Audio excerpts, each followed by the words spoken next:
La vie chrétienne, c'est une question de cœur. Et je devrais presque dire, la vie en général, c'est une question de cœur de toute manière. Parce que quand le cœur n'y est pas, c'est long, hein? Tu sais, ça vous arrive sûrement de faire des affaires où le cœur n'y est pas, puis c'est comme, ça va-tu finir? Tu sais, on a l'impression qu'une minute, c'est déjà trop long, là, tu sais. Le cœur n'est pas là, tu sais. On trouve ça difficile, compliqué, long, et il n'y a pas de joie. Hein, il n'y a pas de joie dans ces moments-là. Et cette semaine, je lisais le psaume 31:8. Ça dit « Je serai dans l'allégresse et dans la joie par ta bienveillance. Car tu vois mon malheur, tu connais les angoisses de mon cœur. » D'autres versions, à la place de bienveillance, utilisent le mot grâce. Donc, on sera dans l'allégresse et la joie par la grâce de Dieu. Donc, cette joie, elle est possible parce que nous sommes vus et connus de Dieu. Est-ce que notre joie, elle est là? Et probablement que vous allez me dire, pas toujours. Hein? En tout cas, moi, c'est mon cas. Peut-être pour vous autres, c'est différent, mais la joie, elle n'est pas là. Mais moi, je réalise de plus en plus que la vie chrétienne, c'est une vie qui devrait être une vie joyeuse. Pas une vie facile, pas une vie sans épreuve, pas une vie sans défi, mais une vie qui est joyeuse. Et comme je le dis souvent, nous devrions être les enfants de Dieu les plus joyeux de la planète. Dans le milieu que vous évoluez à votre travail, que vous soyez à l'école, que vous soyez n'importe où, dans votre voisinage, peu importe, vous devriez être reconnus comme étant les plus joyeux. Ah, je me parle, le miroir est très grand ce matin. Est-ce que nous sommes les plus joyeux? Pourquoi? Parce que la joie ne dépend pas de ce que l'on fait, de ce qui se passe. Le texte nous dit, hein, la joie dépend de la grâce de Dieu. Parce que nous sommes les bénéficiaires de sa grâce, nous sommes joyeux. Mais la joie n'est quand même pas toujours au rendez-vous. Et même quand ça va bien, la joie n'est pas toujours au rendez-vous. Fait qu'imaginez le reste, hein, des fois. Imaginez. Ce matin, on va s'arrêter encore une fois dans un psaume comme on a fait la semaine passée. Cette semaine, on va s'arrêter dans le psaume 27 pour réfléchir au fait que si la vie chrétienne devrait être joyeuse et que cette joie nous vient de Dieu, comment notre cœur peut-il être rempli de cette source qui est Dieu, qui est la source de la joie, et donc de cette joie? Donc, avant d'aller plus loin, on va prier. Seigneur, tu es la source de la joie. Tu es celui qui, à cause de ta grâce, à cause de ce que tu fais pour nous, à cause de ce que tu es, tu nous permets d'être joyeux là où la joie n'est pas.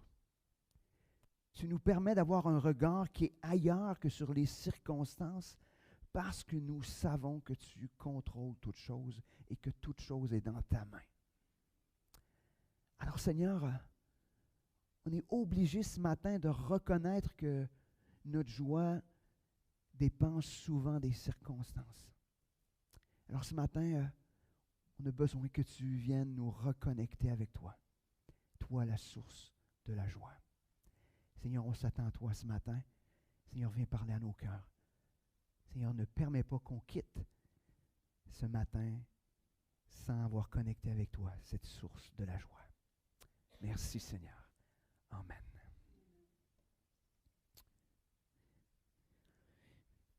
Je lisais même hier un verset qui se repose parce que je ne l'ai pas envoyé.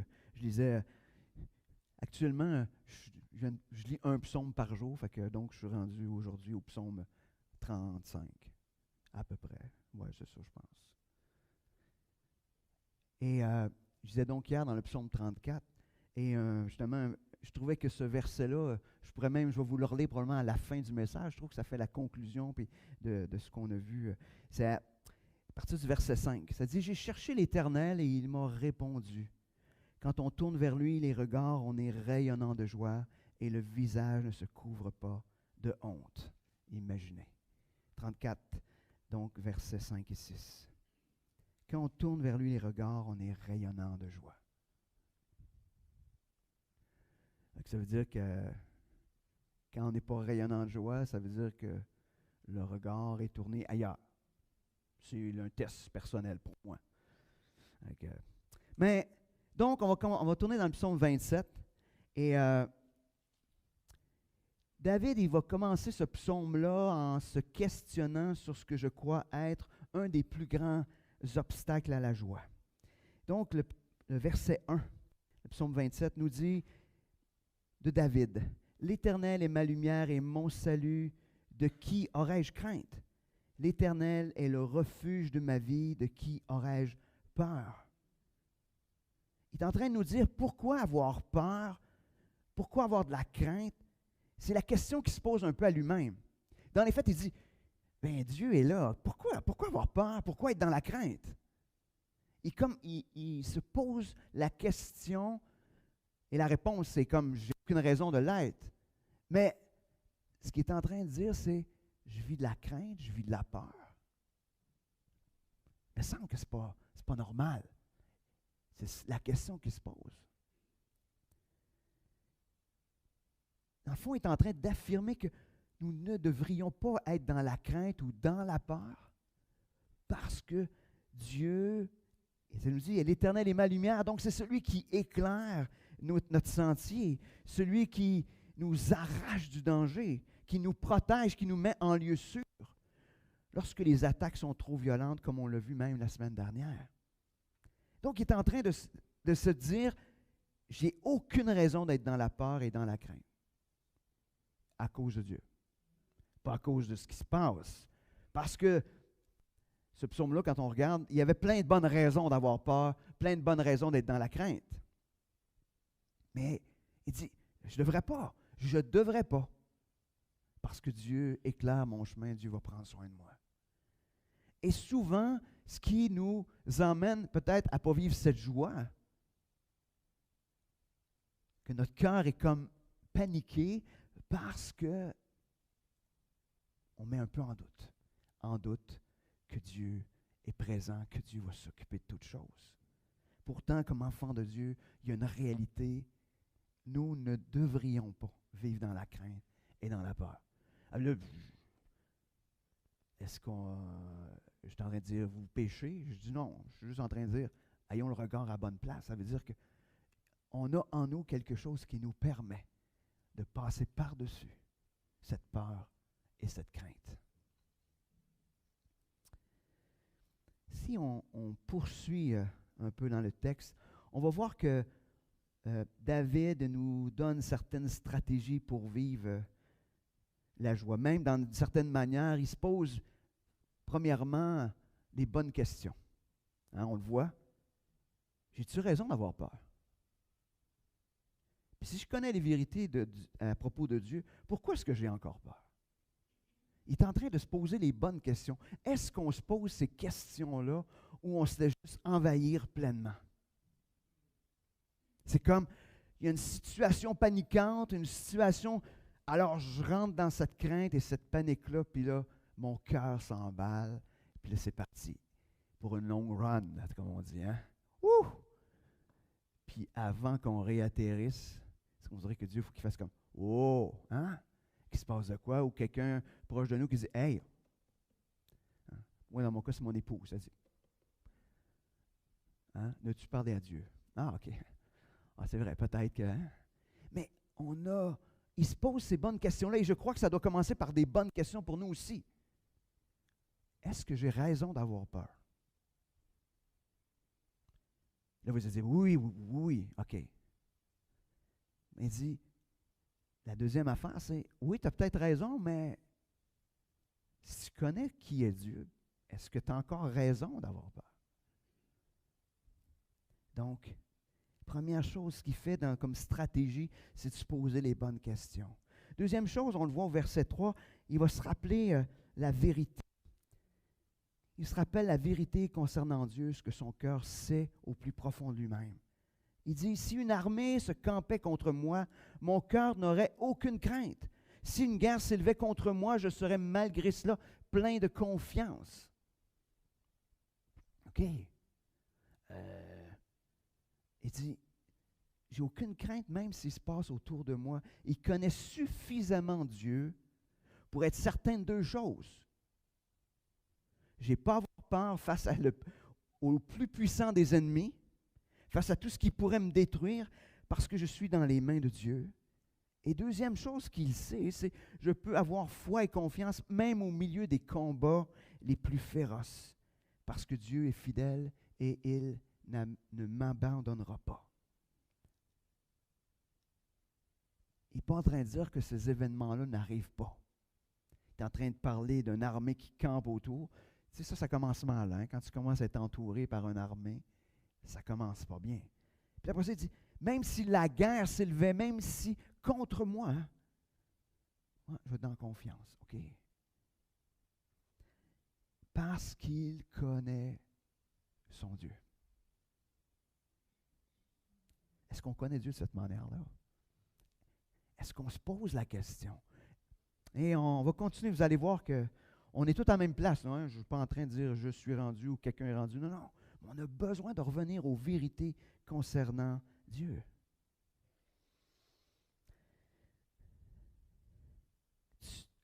Après ça, ce que fait David, il réoriente les désirs de son cœur. David va faire une prière à Dieu qui va tout réorienter, sa manière de voir ou la manière dont les choses dans son cœur vont se passer. Une prière qu'on devrait faire probablement chaque jour. Et là, on arrive au verset 4. Je demande à l'Éternel une chose que je recherche ardemment. Habiter toute ma vie dans la maison de l'Éternel pour contempler la magnificence de l'Éternel et pour admirer son temple. OK. Je demande une chose à l'Éternel, juste une. Je veux habiter toute ma vie. Est-ce qu'il est en train de parler de sa vie future quand il va être dans la gloire de Dieu? Je pense que non. Parce qu'il est en train de dire, je vais habiter toute ma vie. Là, c'est très là, maintenant. Il n'est pas juste en train de, oui, il va habiter pour le restant de ses jours dans le futur, oui, mais maintenant, il veut être dans la présence de Dieu, pour le contempler, pour le découvrir, pour le connaître. Pourquoi? Parce que plus qu'il est dans sa présence, plus qu'il connaît, moins qu'il va avoir peur, moins qu'il va être dans la crainte, plus qu'il va être dans cette joie. Plus que son cœur va être en paix.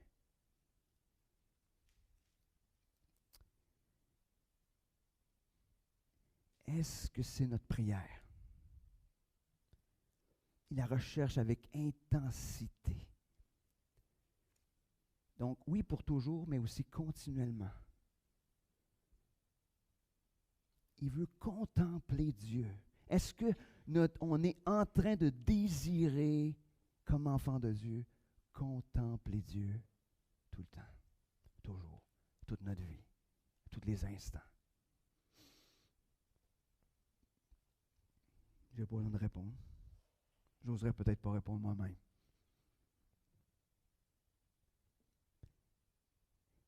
Je crois que tout commence là pour nous aussi. Si on se met à contempler Dieu dans tout ce qu'il est, dans tout ce qu'il fait, rien d'autre ne peut nous apporter la joie d'une manière aussi grande.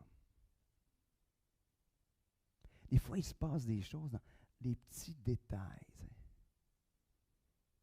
Hier, j'étais au sommet, je rencontre quelqu'un que je ne connais pas, qui reste en quelque part, je ne veux pas trop donner de détails parce que ça concerne des personnes pas ici, mais ça concerne des gens que je connais. Et cette personne-là me dit, « Hey, moi, je viens de Saint-Liboire. » OK.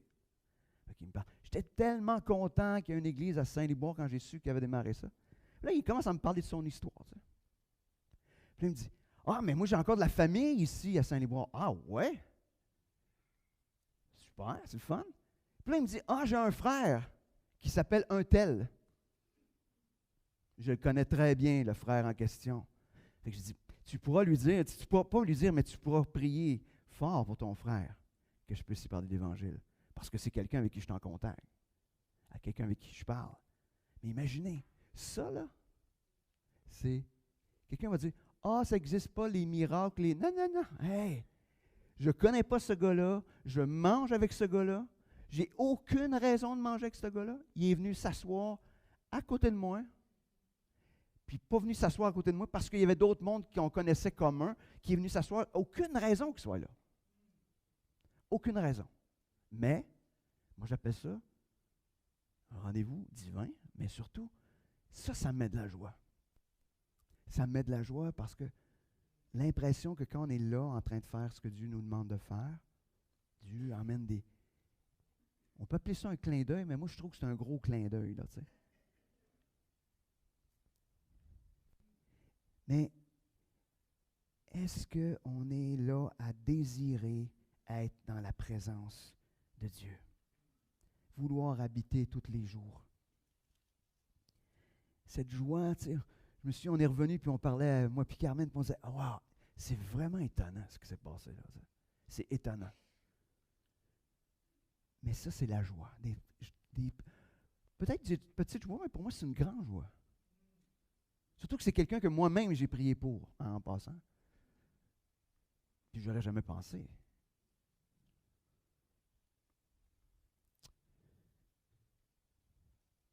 Est-ce qu'on est prêt ce matin à faire de cette prière-là la nôtre?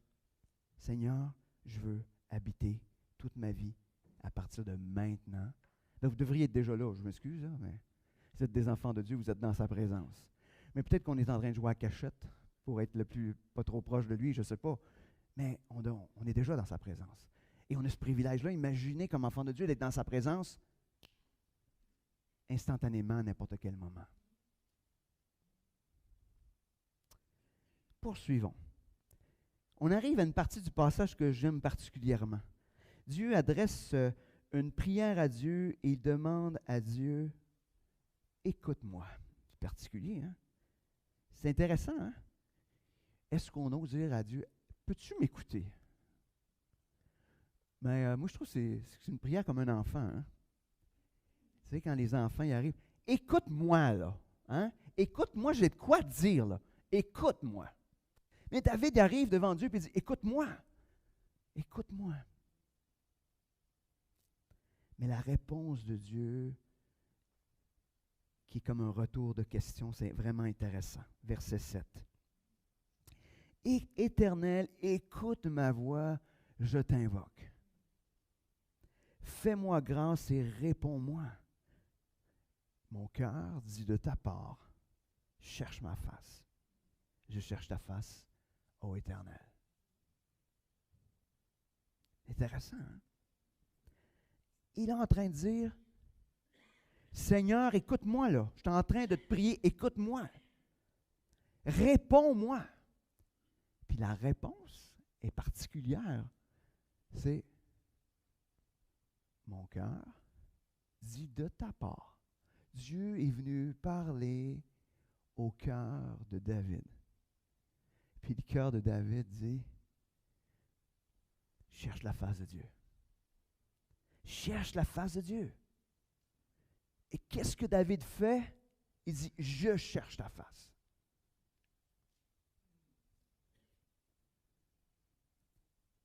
Dans sa réponse, Dieu s'adresse au cœur.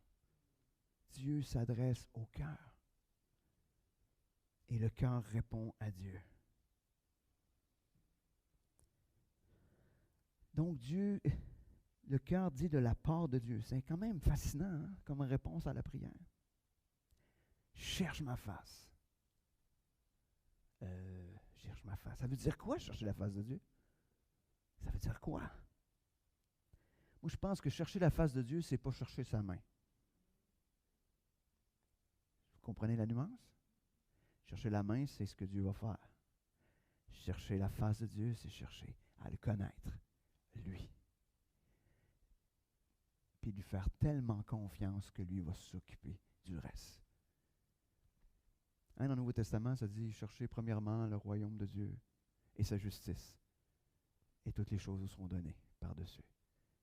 Il est en train de dire, cherche premièrement la face de Dieu.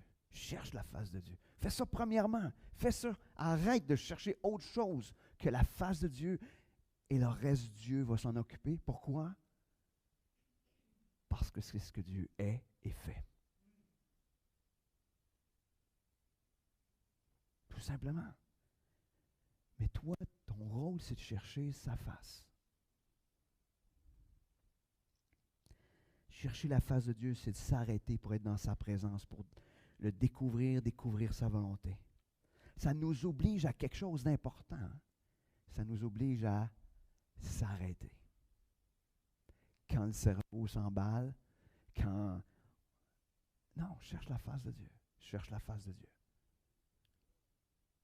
C'est arrête-toi. Arrête-toi.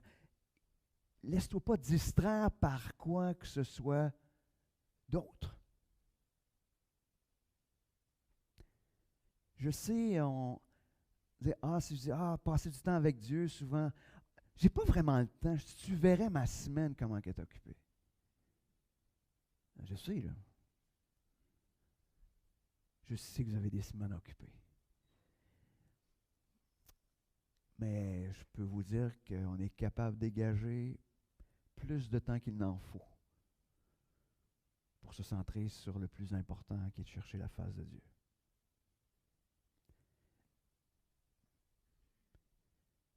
Chercher sa face. C'est d'être déterminé à le trouver, peu importe le temps ou toute autre chose. Des fois, on est là, j'ai 5 minutes, on va prendre 5 minutes. On va lire 5 minutes. 5 minutes, un chapitre, ça se lit en 5 minutes. Savez-vous ça? La plupart des chapitres de la Bible se lisent en 5 minutes.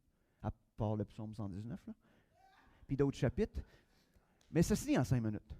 5 minutes, je suis capable de lire un chapitre. En tout cas, moi, je suis capable. Je suis capable de lire assez vite pour ça.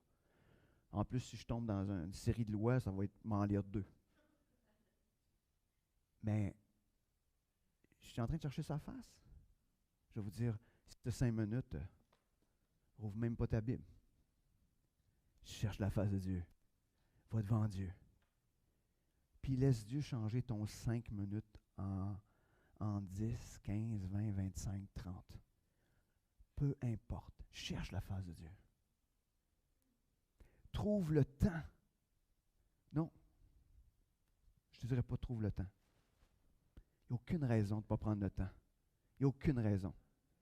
Prends-les le temps. Le temps, tu l'as. En passant, le temps appartient à Dieu de toute manière. C'est quand Luc nous partageait, quand je me réveille le matin, c'est que Dieu est en train de se donner du temps encore. C'est une réalité, hein? Quand on se réveille chaque matin, Dieu est en train de donner du temps. Prends ce temps-là pour lui. Prends ce temps pour trouver Dieu. Cherche sa face. Cherche sa face. Et je vous dis, vous allez la trouver. Vous allez être fasciné.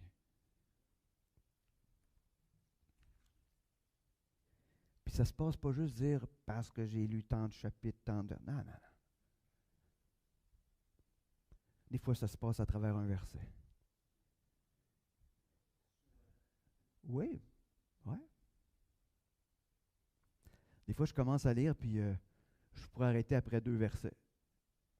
Mais je continue, parce que, tu sais, je me mets des standards, moi, personnellement. Hein.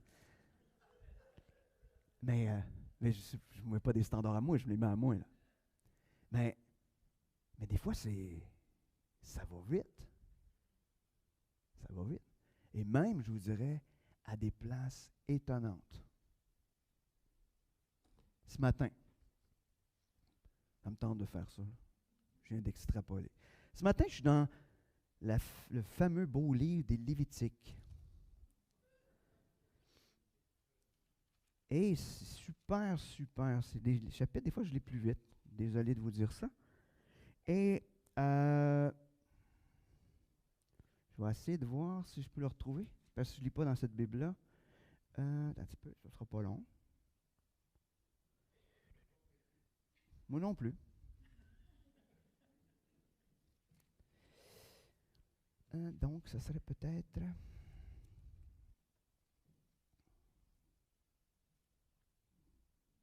c'est pas fun, ça. Votre Dieu.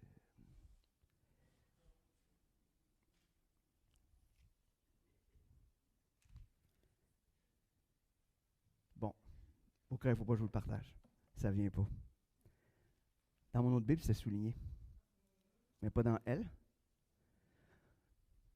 Mais on avait l'explication, c'est dans Lévitique, c'est entre 19 et 21, l'explication de tu aimeras ton prochain comme toi-même.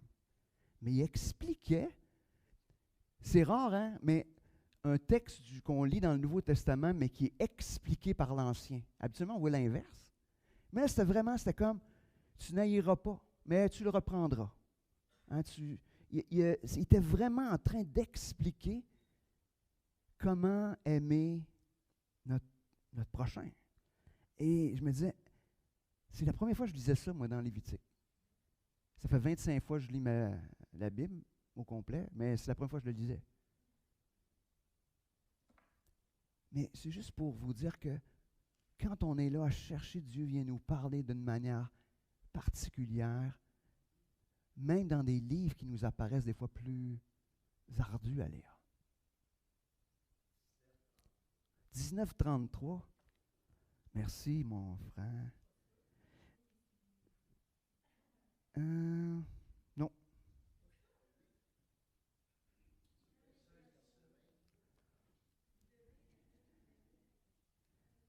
OK, non, je l'ai trouvé. C'est beau. 16-17, c'est parfait. Mais c'est verset 17. Il dit, tu ne haïras point ton frère dans ton cœur. Tu auras soin de reprendre ton prochain, mais tu ne te chargeras point d'un péché à cause de lui. Tu ne te vengeras point, tu ne garderas point de rancune contre les enfants de ton peuple. Tu aimeras ton prochain comme toi-même, je suis l'Éternel. Il est en train de dire, haïs pas les frères, les sœurs, haïs-les pas. Mais dans la version que j'ai, ça sous-entend, haïs-les pas, mais reprends-les. Reprends-les. Puis là, il dit, laisse-toi pas envahir pour te charger d'un péché parce que tu l'as haï, parce que si tu l'as haï, tu as péché. Il dit, fais pas ça.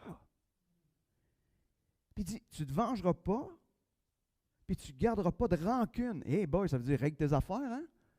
Si tu ne gardes pas de rancune, ça veut dire que tu règles ça. On est dans l'amertume, hein? Encore on est là. Puis là, il dit, t'aimeras ton prochain comme toi-même. OK, ça, on connaît ça dans le Nouveau Testament. Puis dans les faits, il est en train de dire, pourquoi? Parce que je suis l'Éternel. Oups! Dieu est Dieu. À cause de tout ça, tu peux faire ça. Mais regardez, hein, fait que l'explication du Nouveau par l'Ancien Testament, là, je viens d'ouvrir une parenthèse, excusez-moi. Mais je veux juste nous emmener à vouloir chercher la face de Dieu pour le découvrir dans toutes ces perles, oui, de la parole, mais aussi dans cette intimité qu'on a avec lui quand il vient parler à notre cœur.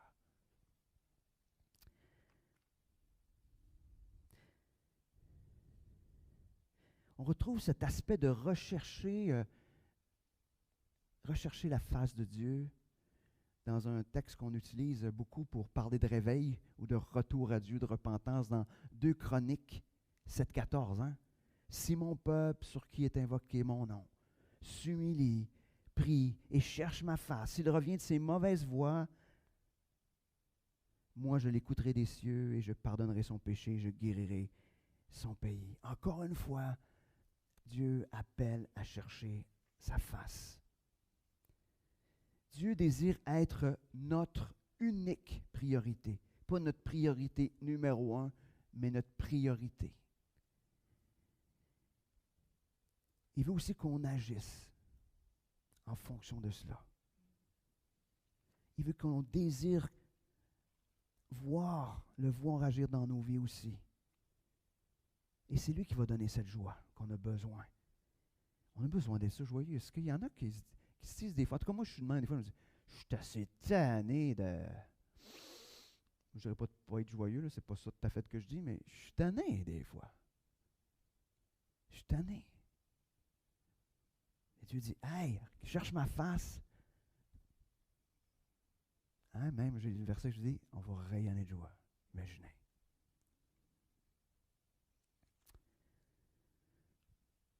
Est-ce que ce matin, vous entendez votre cœur vous parler de la part de Dieu?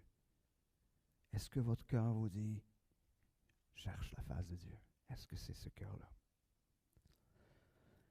Mais je sais que ce n'est pas si simple que ça. C'est pour ça qu'on voit, on voit le psalmiste dans la suite du passage combattre dans la prière avec Dieu. Immédiatement après, on arrive au verset 9 et dit, ne me cache pas ta face. Là, mon cœur dit, cherche ta face. Là, il dit, cache-moi pas ta face. Et quand, il y a une espèce de... Ne repousse pas avec colère ton serviteur. Tu es mon secours. Ne me laisse pas, ne m'abandonne pas. Dieu de mon salut. Car mon père et ma mère m'abandonnent, mais l'Éternel me recueillera. L'Éternel, Éternel, enseigne-moi ta voie. Conduis-moi dans le sentier de la droiture à cause de mes détracteurs. On voit toute cette lutte. Il dit, ne me cache pas ta face, ne me repousse pas avec colère, ne m'abandonne pas. Ça ressemble un petit peu à une certaine lutte avec Dieu. Ça ressemble peut-être des fois à nos luttes, même nous, dans la prière avec Dieu. Une impression que Dieu s'ouvre peut-être à nos prières, qu'il ne se laisse pas trouver, qu'il nous rejette, qu'il nous abandonne à notre sort. Mais tout à coup, comme dans ce passage, tout à coup, au milieu de ce combat dans la recherche de la face de Dieu, Dieu apparaît. Comme celui qui recueille ceux qui sont abandonnés. Dieu qui se révèle donc au milieu des combats. Parce que tout à coup, sa prière change. Il dit, après avoir dit que ses parents l'abandonnaient, il dit, mais l'Éternel me recueille. Oups. Parce qu'il dit, enseigne-moi tes voies, conduis-moi dans le sentier de la droiture à cause de mes détracteurs. Donc, il est possible que dans cette recherche de la face de Dieu, il y ait un moment de combat. Parce que ça ne se passe pas nécessairement, automatiquement. On peut avoir l'impression pendant un temps que Dieu n'est pas au rendez-vous. Comme si Dieu se laissait trouver. Comme s'il voulait s'assurer que notre cœur le désire ardemment. Puis tout à coup, tout se trouve. Je vous dis tout de suite, trouver la face de Dieu, ça ne prend pas 5 minutes. Ça ne prend pas 5 minutes. Je vous dis, des fois, oui, ça arrive.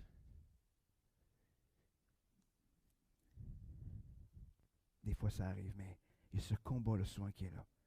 Et souvent, on est dans ce combat-là, puis on est juste dans le combat, puis là, on abandonne. Puis là, tout à coup, on dit, ben les gars, Dieu, il ne veut pas se laisser trouver. Mais peut-être que tu étais juste sur le point de goûter à cette perle. Persévère.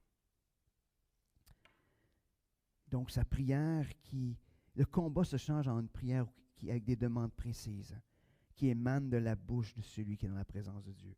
Enseigne-moi, conduis-moi.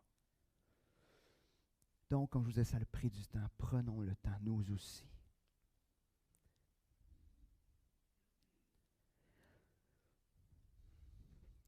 En conclusion, la conclusion de ce psaume nous conduit dans une profondeur où on ne veut souvent pas aller. Parce que parfois, il s'y trouve beaucoup de noirceur. Il se pose une question dans le verset, pas une question, mais il fait une affirmation dans le verset 13. « Oh, si je n'étais pas sûr de contempler la bonté de l'Éternel sur la terre des vivants. » Je ne sais pas si vous savez, mais il y a beaucoup de noirceur là-dedans. Moi, je le sais parce que j'ai connu ce que c'est la noirceur, fait que je connais cette noirceur-là. Il est en train de dire, si je n'étais pas sûr, là, excuse, mais la vie, c'est de la boîte. C'est de la boîte. C'est ça qu'il est en train de dire. Si je n'étais pas sûr de découvrir la face de Dieu, de le découvrir, si je n'étais pas sûr de ça, si je n'étais pas certain de pouvoir le rencontrer, de le découvrir de plus en plus au quotidien dans ma vie terrestre, ma vie n'aurait aucun sens. Ma vie n'aurait pas de joie. Ce matin, je vous demande d'avoir le même courage. Est-ce que vous auriez la même réponse que David?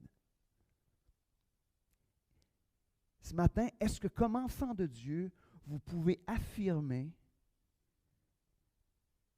que votre vie a un sens si vous ne rencontrez pas Dieu? Est-ce que vous pouvez affirmer ça? Je ne vous demande pas de répondre, mais intérieurement, là, je suis capable de vivre sans trop le rencontrer, puis je suis capable de vivre, puis je suis capable.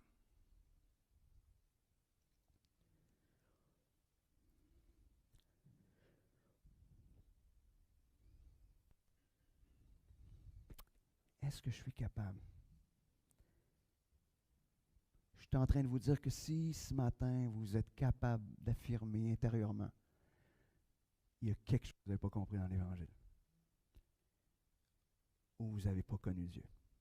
2 options. C'est impossible, si vous allez dans ce questionnement-là, de vous dire, si je n'étais pas sûr, OK, est-ce que c'est ce qui vous fait vibrer ce matin, parce que vous avez cette certitude de pouvoir rencontrer Dieu. Vous avez cette certitude et ça vient, wow!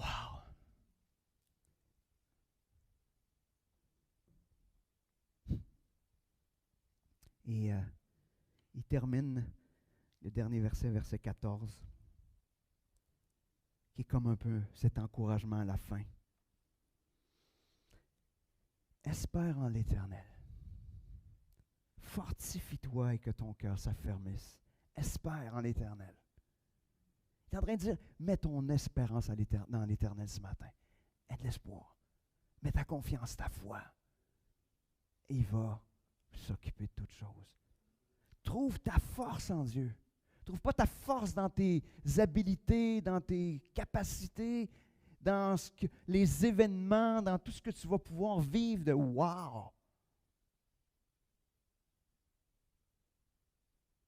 Je réalise quelque chose. Je vieillis, je fais partie de ceux qui vieillissent comme tout le monde. Quand j'étais jeune, là, j'avais un paquet de rêves plus grand que la bâtisse peut contenir ici. J'en avais des millions. Je vais vous dire, j'en ai pas accompli beaucoup de ces rêves-là. Mais ces rêves et ces anticipations-là me faisaient vibrer au maximum. Et plus je réalise, plus je vieillis, plus je vois que ça n'arrivera pas en tout. Mais ce qui me faisait vibrer, c'était cette anticipation-là. Aujourd'hui, ce qui fait vibrer, ça n'a rien à voir avec ce qui va se passer. Est-ce qu'aujourd'hui, vous êtes capable d'être heureux avec ce que vous êtes, ce que vous avez, juste parce que Dieu est là, dans toutes les circonstances de votre vie? C'est ça qu'il dit. Espère en l'Éternel, fortifie-toi, laisse Dieu fortifier ton cœur, puis il revient avec espère en l'Éternel, comme s'il disait, hey, oublie pas ça, là. Oublie pas ça. Crois de tout ton cœur que Dieu est digne de toute ton espérance. Ce matin, je voudrais que, avant que vous partiez, puis qu'on fait comme tous les dimanches, c'est fini, c'est beau, on se revoit la semaine prochaine. J'aimerais que vous preniez la décision ferme de chercher la face de Dieu. Puis si vous prenez cette décision ferme de chercher la face de Dieu, ça va être quoi ce matin, le premier pas que tu vas faire? Je veux juste faire un petit ajout qui n'était pas là-dedans. Des fois, c'est le fun de chercher la face de Dieu ensemble aussi. C'est pour ça qu'il donne l'Église. Des fois, il nous aide à chercher la face de Dieu. des fois, on la cherche, puis des fois, on la cherche tout seul, puis on est en train de chercher dans le mauvais coin.